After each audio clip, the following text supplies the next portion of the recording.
Behind the scenes of power, gears turn without relying on votes or headlines. There are structures that operate in silence, crossing centuries in new forms.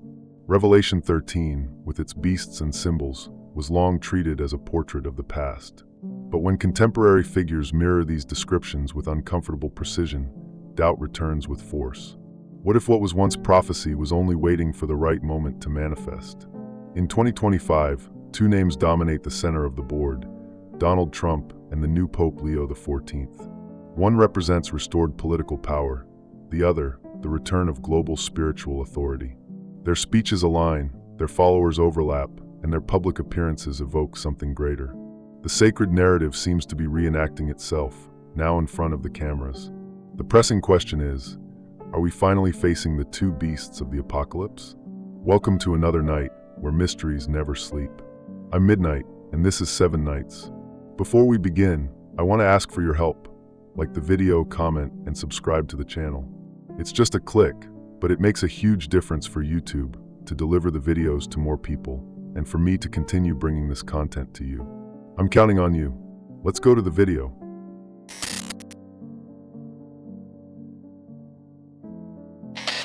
When John wrote about a beast rising from the sea, with 7 heads, 10 horns, and power borrowed from the dragon, he was describing something that, according to Christian tradition, would transcend time. A figure of absolute dominion, born from the confusion of nations, with an appearance composed of the great empires of the past. For centuries, this image was attributed to imperial Rome. But do empires fall, or do they just change form? In the 21st century, some believe that this beast not only survived, but is rising again in a modern figure, carefully shaped by cycles of power and influence. Donald Trump's political fall in 2021 was seen by many as the end of his trajectory. However, his influence not only remained intact, it grew. This recalls verse 3, where John speaks of a mortal wound that was healed. Trump reappears as if he had never fallen, surrounded by even more devoted followers and with greater weight on the global stage. The analogy between him and this symbolic healing began to be debated even by sectors that previously rejected him. His return wasn't just political. Outside of traditional structures, he created his own platforms, held events with an almost messianic atmosphere, and drew closer to conservative religious leaders. This transformation from politician to symbol is exactly the type of metamorphosis the beast embodies. It doesn't need to dominate by force if it can conquer through narrative. The message he spreads goes beyond borders. The language of faith, moral order, and national sovereignty has spread across nations with populist and conservative governments. And the more this vision becomes popular, the more it echoes the global dominion of the beast, peoples, tongues, and nations under the same rhetoric. A unity built not through peace, but through fear of change. Trump has become an archetype. His image appears in churches, on flags, murals. Some see him as a chosen figure. This, within the prophetic context, is more than political idolatry. It's worship. The beast of the apocalypse is worshipped not because it demands it, but because it fascinates. Have you ever stopped to think why this kind of devotion grows even without a mandate? He also never fully distanced himself from end times theories. He doesn't openly endorse them, but he also doesn't deny them. This strategic silence allows dangerous ideas to flourish without him committing to them. The beast doesn't need to lie. It only needs to let others do it for her. His influence today no longer depends on a position. He commands followers, influences events, speeches, and even agendas in allied countries. The empire he represents is not national, it's symbolic.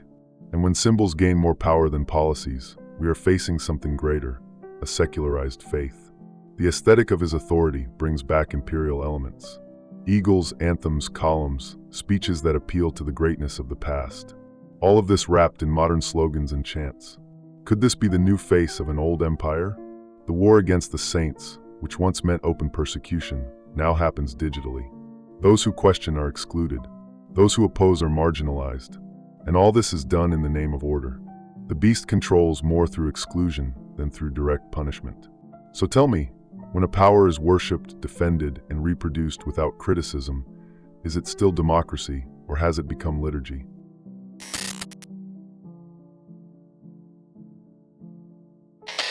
Have you ever stopped to think that some public figures emerge precisely when the world is on the brink of moral collapse? Leo XIV appeared just like that, calm, articulate, young, and determined to restore the spiritual prestige of the church. But observing his meteoric rise, his connections, and his international presence, it's hard not to associate his image with the second beast described in Revelation, the one that looks like a lamb but speaks like the dragon. The media calls him the Pope of Unity. He's at conferences, forums, global panels. His speeches are echoed as modern dogmas. But between one message of peace and another, he attends meetings with political figures who, not long ago, would have been considered incompatible with faith. And you begin to notice, this lamb not only knows the paths of power, he masters them. Leo XIV doesn't impose doctrines. He seduces with charisma. His speech is strategic. He advocates for inclusion, morality, justice, terms that, out of context, can be used to justify any structure. And in today's world, someone who speaks well doesn't need to justify much. Seduction is the new dogma. Have you also noticed his closeness to Donald Trump? The two appear together at events that blend religion and politics. They discuss freedom, values, and a new model of order. The beast from the earth creates the image of the beast from the sea. And together, they seem to move as two arms of the same body. The proposal for the global seal of conscience, presented by Leo XIV, is symbolic. A set of moral principles that must be publicly accepted by companies and governments. It seems like an ethical pact, but carries an implicit imposition. Those who don't submit are left out. Doesn't this sound like an updated version of the mark of the beast? The Vatican has also repositioned itself.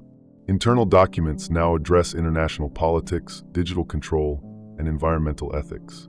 And these texts receive open support from governments aligned with Trump's discourse. This fusion between morality and politics is increasingly visible and increasingly unquestioned. By reactivating ancient rituals, Leo XIV gives shape to a new Rome. Not a city, but an idea. A central spiritual authority, with power over public decisions and symbolic legitimacy over millions. What was once faith is now a directive. The mark of the second beast lies precisely in this. It does not impose by force, but by attraction. And when an idea is so beautiful that no one questions it anymore, that's when it becomes unquestionable. Does that sound like freedom or conditioning? The crowds applaud. The media celebrates. Institutions adapt. And all of it happens without force. That is the most efficient trap. No one notices the domination because everyone believes they are choosing. So think with me. If the second beast convinces the world to accept the image of the first, have we already accepted it without even realizing?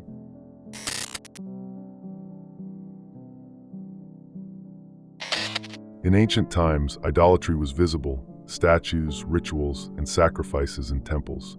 But today it has adapted. Worship now happens through symbols, slogans, flags, and faces. The image of the beast, described in Revelation, doesn't need to be a sculpture. It can be an ideological system, an archetype repeated so much that it becomes unquestionable. What if true modern idolatry is happening precisely because no one sees it as such? How many times have you seen a political figure treated as sacred? Events with crowds singing, crying, kneeling, not out of religious faith, but because of a narrative. That is worship. And when this cult surpasses politics and enters churches, blends with the sacred, and transforms a human figure into a spiritual symbol, we are very close to what Revelation warned about. Leo XIV and Donald Trump, in their respective spheres, have become more than leaders. They've become symbols. One represents spiritual renewal, the other the restoration of order. Together, they appear at events that mix moral values with political identity. What was once a religious symbol is now also a cultural weapon. And this fusion is what gives life to the image of the beast. Think with me. When an image begins to be protected by millions, defended as sacred, and used to silence criticism, we are no longer dealing with opinion. We are facing devotion. People don't just follow, they bow. And that bow may not be physical, but it is total in loyalty. Isn't that exactly what the biblical text foretold? The propagation of this image happens through gestures, icons, and carefully repeated speeches. Crosses in plain sight, banners, phrases with religious weight, all of it spread across social media, events, and official speeches. And the most unsettling part, everything is broadcasted. People don't just watch, they participate. They reproduce, share, defend. The image comes to life through the crowd. Revelation speaks of the image that is given life.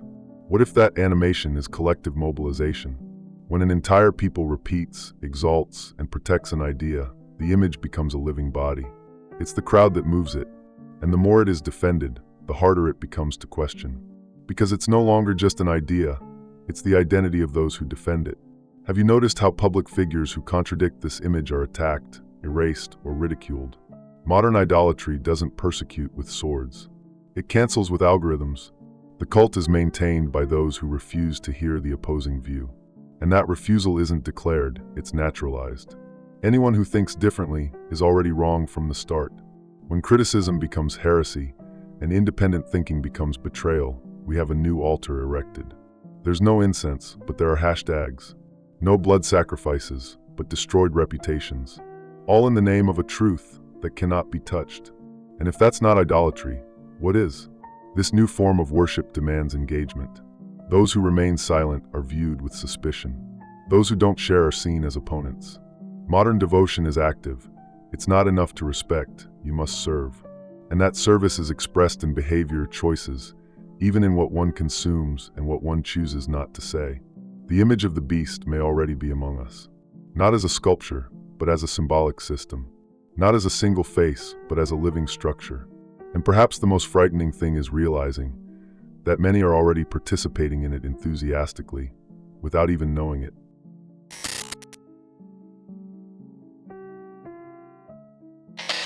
The mark of the beast is one of the most discussed symbols of Revelation. For a long time, it was interpreted as something physical, a chip, a sign, an inscription. But when we look at the symbols of the forehead and the hand, we see something much deeper: mind and action. What you believe and what you do. What if the mark is this: total alignment with a system that demands loyalty above conscience? Today, loyalty is demanded without words. Companies, institutions, and even individuals are pressured to take a stance on everything. Those who don't align are seen as threats. This has already become the new normal: silencing, canceling, excluding. Obedience no longer requires physical punishment, just the loss of access, voice, or digital existence. The global seal of conscience, presented by Leo XIV, exemplifies this. A universal moral code, mandatory for companies and governments. It all seems noble: human values, fraternity, the common good. But there's a hidden clause: the obligation of public commitment. In other words, living in peace isn't enough. You must demonstrate adherence. Think with me. When you're required to publicly prove you believe in something, it's no longer faith, it's control. And that control is subtle.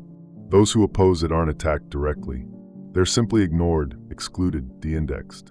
The mark of the beast doesn't need to be imposed with brutality. It can be chosen out of convenience. Trump, on the other hand, demands the same kind of loyalty. His most recent speeches speak of total cultural war. Neutrality is betrayal. This forces alignment without room for nuance. And when both sides, political and religious, demand the same type of obedience, the mark becomes inevitable. Either you join or you disappear. This mark can't be seen, but it operates. It's the molded behavior, the standardized speech, the convenient silence. Those who refuse to repeat certain mantras become suspect. Those who don't react as expected are isolated. Have you noticed how quickly this has spread? And the most frightening part, people want this mark because it grants status, belonging, protection. The new morality has become a social passport, and that defines where you can work, who you can associate with, and even whether your voice will be heard or not. The mark also defines consumption. Those who don't follow the guidelines lose access. Platforms shut doors. Banks block accounts. Not for crimes, but for not aligning with values. And all of it seems normal because it's presented with beautiful words. The forehead and hand are just symbols, but what they represent is real. Mental obedience, coordinated action, a loyalty that requires no reflection and demands constant demonstration. And when this is accepted without question, the mark has already been applied. The hardest part is realizing that many already carry it, not because they were forced, but because they accepted it, believing it was right. And that's what makes it all the more dangerous.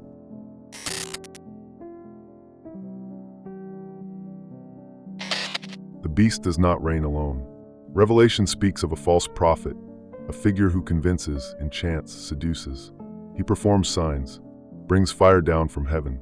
But these signs don't need to be supernatural. In the modern world, they can be narratives, news, videos, trends. True power today doesn't lie in controlling weapons, but in controlling what people believe is true. Have you noticed how headlines look the same, no matter the channel? The words change slightly, but the message is always the same. There is an invisible alignment between media, politics, and religion that defines what can and cannot be said. And when everyone says the same thing, who dares to disagree? Leo XIV and Donald Trump are presented by the media as central figures of a new era. And instead of being investigated, they're exalted. Criticism becomes the exception. Praise the rule. The false prophet doesn't need to be a man. It can be a system, a mechanism that translates the beast's speech into the language of the people. Think with me. Whoever controls what you see also shapes what you think. And this happens all the time, in suggested videos, in trends, in messages that seem spontaneous but are scripted. This subtle control is the most effective tool of the new order, because those who feel informed rarely realize they're being led. Modern censorship isn't done with bars. It's done with silence. Opinions vanish. Videos are demonetized. Pages disappear. Not because they said something criminal, but because they challenged the image. And to challenge the image is to break the cult. Whoever does that must be removed, quickly and quietly. The most intriguing thing is that the people cooperate. Millions defend these figures with more fervor than they defend their own families. They attack those who think differently. They repeat speeches as if they were revelations. The false prophet performs signs that seduce the inhabitants of the earth. And that seduction happens with every click. Repetition is key. Terms like reconstruction, unity, new consciousness are spoken by everyone. It doesn't matter the language or the country. The message is singular. The language becomes ritual. The speech becomes prayer, and the media a pulpit. The shaping of public opinion becomes a liturgical tool. It's no longer about debating ideas, but about imposing cultural dogmas. And these dogmas, being subtle, don't provoke reaction. They are accepted as if they were a natural part of social evolution. Those who disagree are excluded. Those who persist are discredited. The false prophet doesn't eliminate physically. He erases socially. And the public applauds, believing they're protecting the truth, when in reality, they're helping maintain the system. And in this scenario, when the truth is finally revealed, perhaps many will realize they were on the wrong side all along.